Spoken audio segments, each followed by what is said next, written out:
Good morning, good guys. It's me again, Eloise Aguinaldo, and welcome back to my YouTube channel.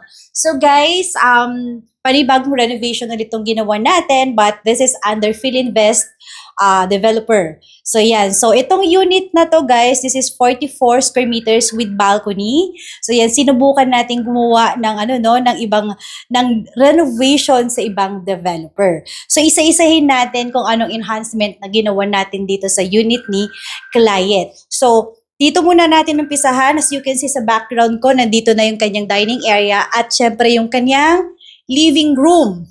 Okay, so ito dati guys, wala tong cove. Okay, so sinet up natin siya. Plain lang, very basic lang deliverables ng unit na to. Parang SMDC din siya. So however, meron na kasi itong nakaseparate na bedroom. And ipapasilip ko sa inyo yung additional na small room na ginawa natin. Kinonvert natin siya into small room. So dito muna tayo. Okay, so ang gusto ni client, actually they're from Dubai.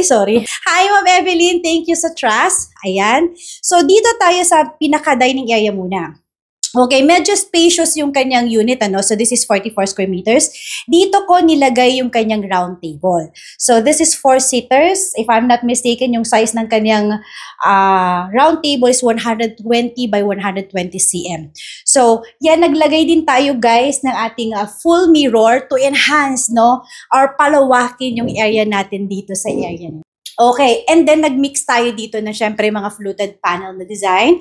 And minentain lang din natin yung maaliwalas na look ng loob ng unit. So pakita natin yung ceiling light ceiling cove natin.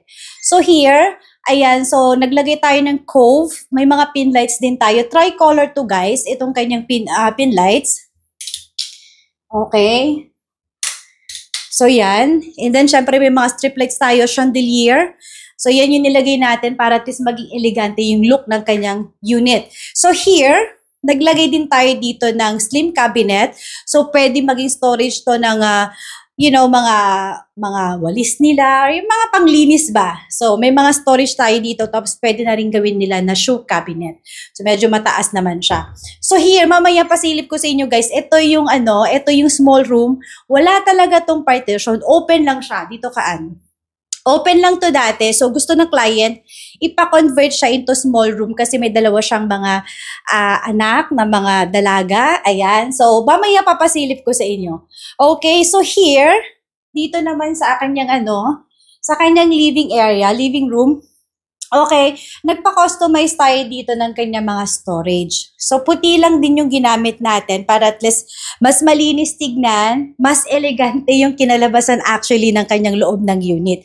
And of course, naglagay din tayo dito ng fluted panel para mag-add ng detailed or texture sa kanyang wall. So, nagpalagay din tayo dito ng 55 inches na TV.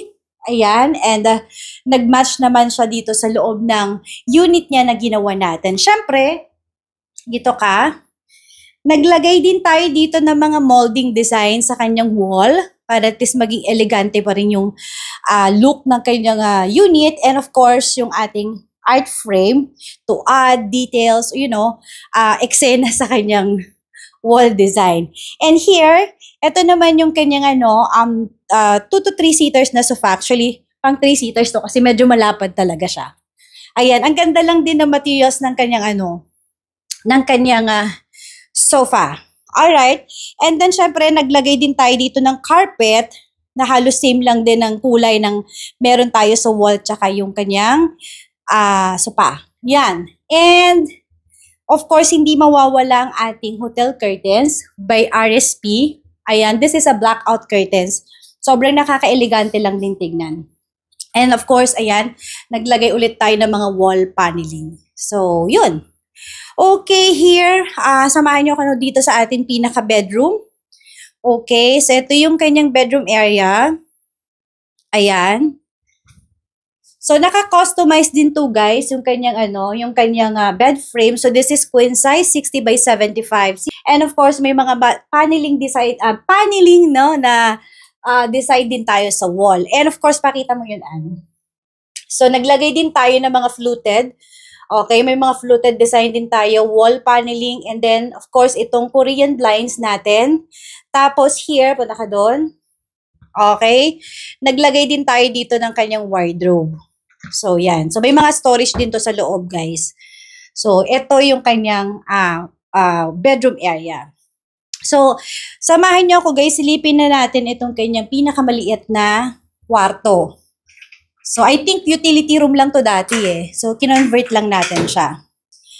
So, yan. Ang request ng client is, yung pala muna, nagpa-customize tayo ng para siyang bunk bed.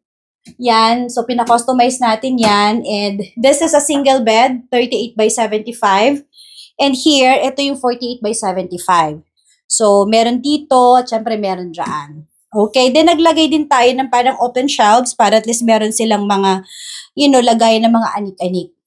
So here, so dito, storage din to guys. Ang laki nito, ang lalim niya. Lagayan ng mga luggage. So hindi ko alam kung paano namin pinagkasya talaga siya. So lagayan ng mga luggage or kung anong anik-anik dyan.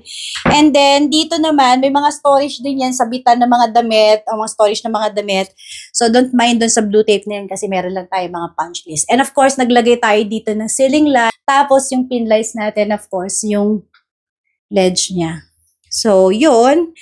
So ang ganda ng kinalabasan naman nito.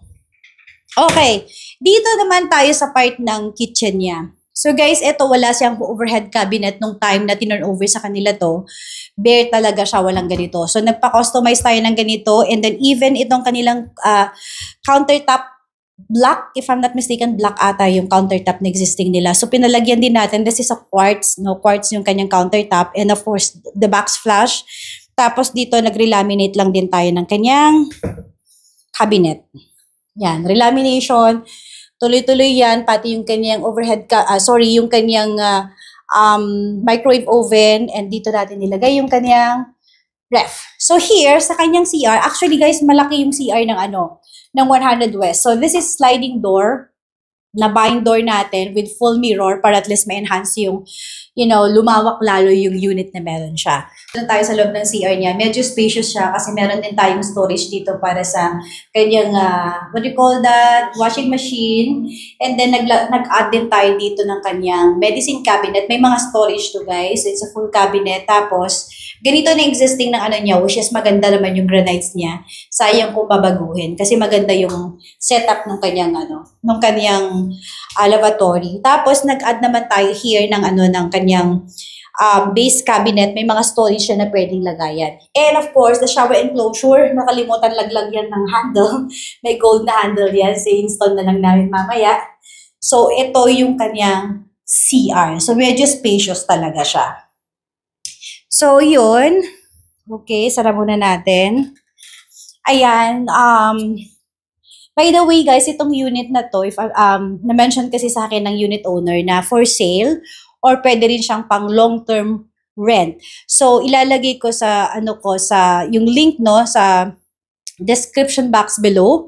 Okay, so i-check nyo lang yung details na ilalagay ko kung interested kayong i-purchase yung unit na to for sale or gusto nyong i-rent out itong unit na to. Yung location ng kanyang units is along, Buendia. Yeah, it's along Buendia. So, it's within Makati area, very accessible and maganda yung location niya. If I'm not mistaken, siguro mga 3 minutes away lang siya sa Ayala Ave. Tama?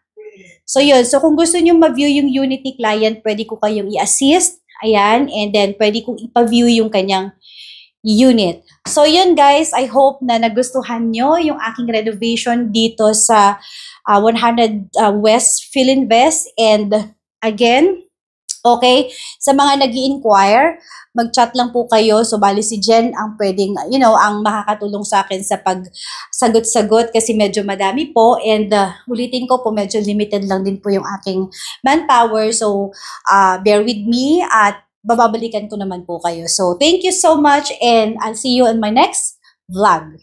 Bye!